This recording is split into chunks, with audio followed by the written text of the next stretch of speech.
Hi, welcome to the Sales Strategies for Christian Coaches podcast. I'm Justin Janowski, your host, and I started my Christian coaching business in December of 2018, just hoping to make it. I remember I was tossing and turning at night with self-doubt and concern about whether or not I was good enough, whether or not I was meant to do this. I also was struggling with external factors as a new coach, primarily overwhelm in what everyone in the marketplace was telling me I had to do to run a successful business.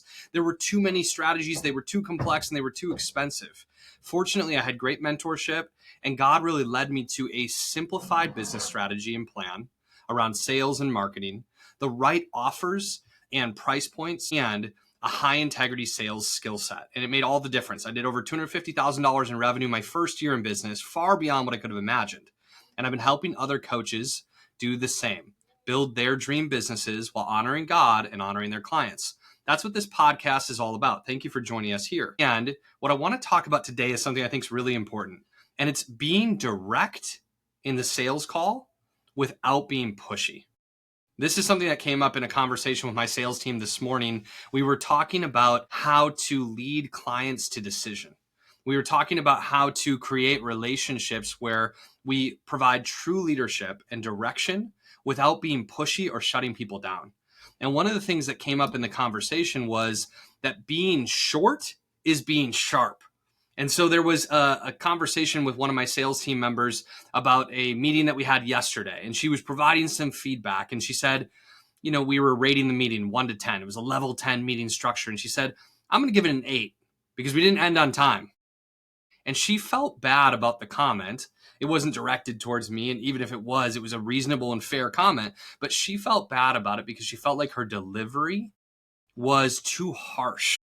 And if you've ever tried to give direct feedback and positive feedback that is true and important, you might have run into this where you feel like, oh man, I was too direct. I was too sharp. And then you question whether or not you should have said it.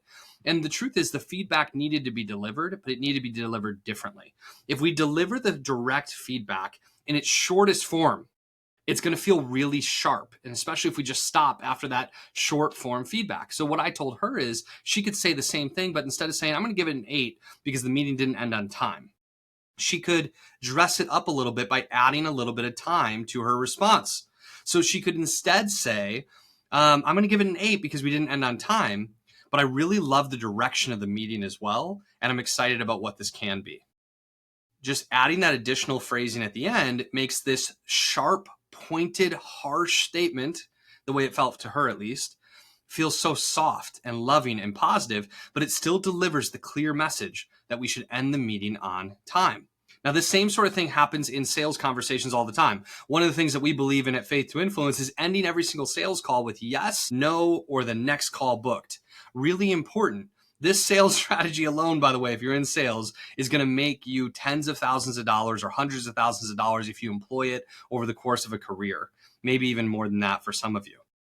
Yes, no, or the next call booked. I'm fine with people taking some time to think about it, especially on a high ticket offer that we make. I'm fine with people talking to their spouse, praying on it, sleeping on it. I think all these things are reasonable and fair. What I do think is important, though, is if people are going to take some time to think about it, pray about it, talk to a spouse, is that I don't have this open loop and this awkward follow-up process to engage in where I don't know how too soon is too soon to message them again. And I'm not following up too frequently. And we're on the same page and we've got clear expectations. I want to remove tasks and I want to make things simple and easy. And so what I do when somebody wants to think about it or talk to a spouse, I say, I totally get it. How long do you need to talk to your spouse and to think about it? Can you make a decision by tomorrow or would Friday be better for you? And they're like, oh, I could probably make a decision by Friday. Okay, awesome. Can we line up just a 15-minute call on Friday to talk at 10 a.m. or 2 p.m. where I can answer any final questions you have? If you decide to move forward, we can talk about onboarding and next steps. And people always say yes to that and we line up the next call. So I really believe in that in sales. But here's what happens is, what my sales team member said, man, if I do that or when I do that, I feel like I get too firm and I'm too direct.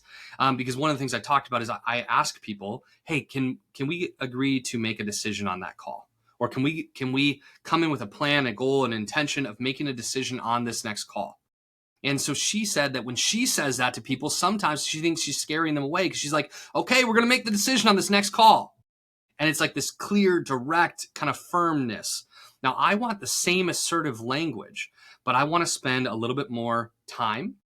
I want to pay attention to my tone, and I want to pay attention to having some touch. And what I mean by having some touch around this conversation is I'm dressing it up with some kindness, some loving, warm language that makes it easier for me to deliver the direct message. That's what I mean by touch. Loving, soft, easy to receive language. And then there's the tone. I want my voice to sound calm and confident and easy in my tone. There's no ultimatum here. It's not a threat. There's just like this soft easiness to it, this peace to it.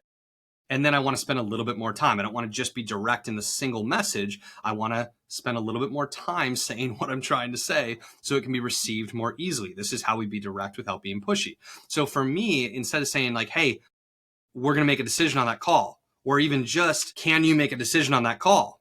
I'm going to say, great, I've got a set for Friday at 2:00. And I'd love to make a decision together on that call if we can get to that place. Now, listen, I'm going to love and respect you whether you say yes or no, and I'm going to trust you to make the best decision for you and your family. And I really want to work with you. And I feel like we're probably ready in that next conversation to make that decision together. You don't need to have the decision made before the call. We can certainly have some Q&A, some back and forth, and figure it out together. Can we both, though, hold the intention that we'll make a decision by the end of that call? Does that seem fair? Yes. This is me taking a little bit more time to say the direct thing. It's having a tone that feels peaceful and easy and light. And it's having enough touch to like let them know that they're safe and they're okay. They don't need to run away from this call. They don't need to have fear or anxiety about this big decision call, because I'm telling them I'm going to love and respect them whether they say yes or no. And I'm going to trust them to make the best decision. And I really do want to work with them. And I feel like we're probably going to be ready to make a decision on that call. Does that feel fair? And so there's this tone, time, and touch combination that takes the short and sharp feedback that's direct and turns it into something more loving that still has the direct messaging. So at the end of that, the outcome is the same. They're still ready to make a decision on that call. They're still coming in with the expectation and the intention of making a decision on that call. But they also know that they're not alone in that decision, because I'm going to be there to support them. We can Q&A on that call. We can figure it out together. We're on the same team in this decision.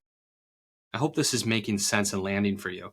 The same thing can happen, by the way, with like making a sale. I like direct language. I want to make sure we're on the same page. Normally, I believe in yes, no, or the next call booked. But for my calendar, it's very full. If I'm having a call with somebody and they're interested in our Christian Coaches Academy, which is an amazing community. We've got 120 Christian coaches.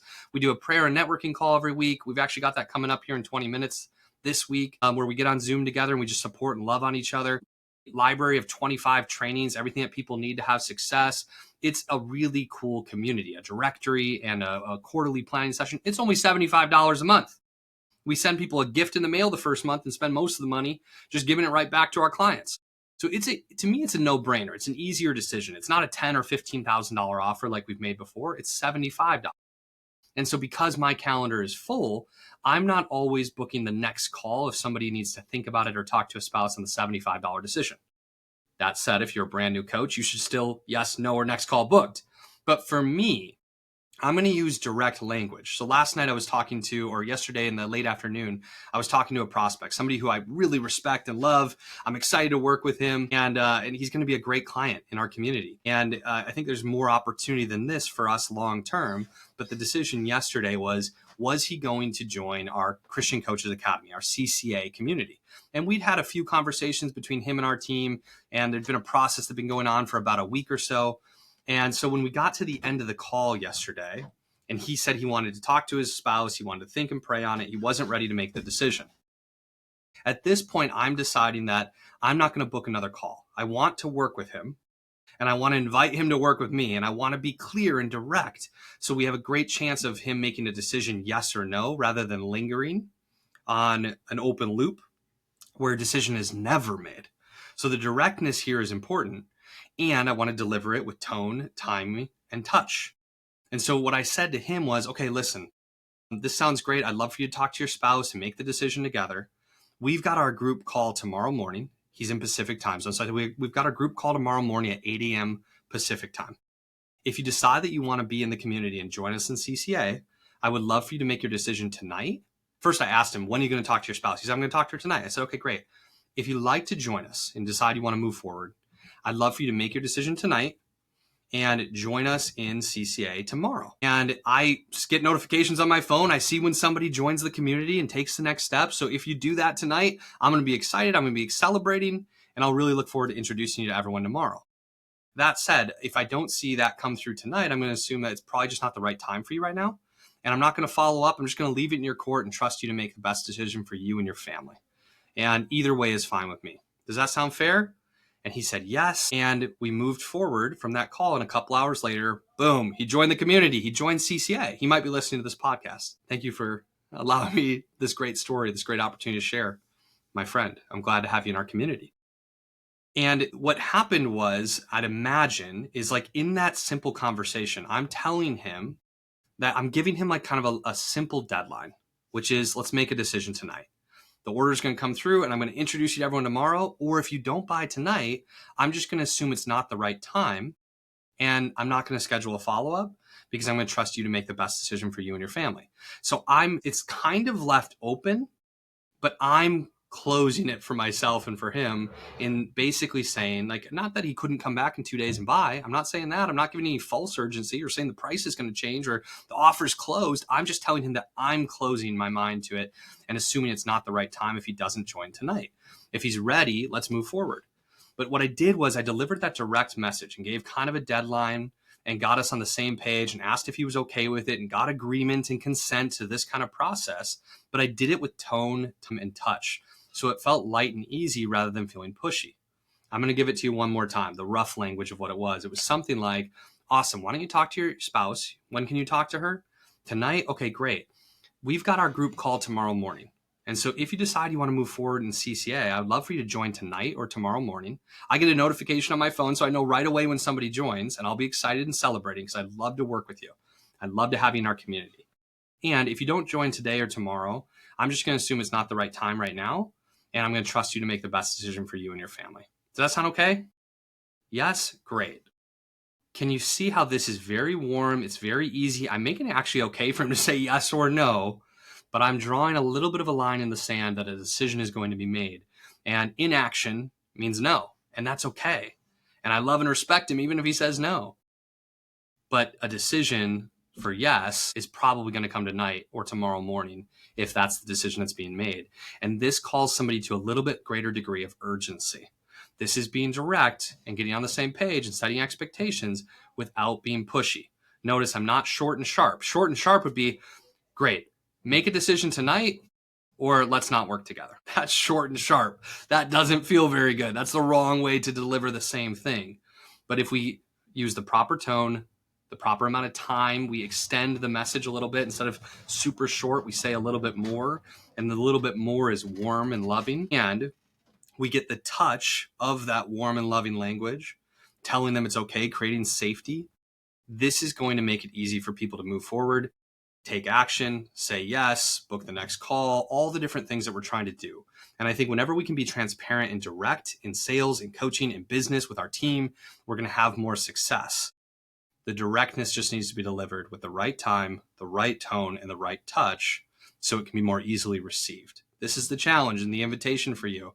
And this takes a little bit of time to figure out your tone. It takes a little bit of time to figure out how to add a little extra time to the response. And it takes some time and effort to figure out the touch piece. This is worth a degree of focus in working towards mastery. I hope you'll take this on as a challenge and an opportunity for you in your sales conversations and in your relationships to be direct without being pushy. You can do this. By the way, if you're interested in more support on how to operate in a sales conversation and create an environment that feels like coaching and leadership and loving and generous, while also making it easy for the right people to say yes, I'd love to give you a sample of our Christian Coaches Playbook, specifically the sales portion, where we teach you our 10-step sales process for free. You can find that at goodsalespdf.com. That's my gift to you, goodsalespdf.com. Thanks for joining on the podcast today. Talk to you all soon. God bless you.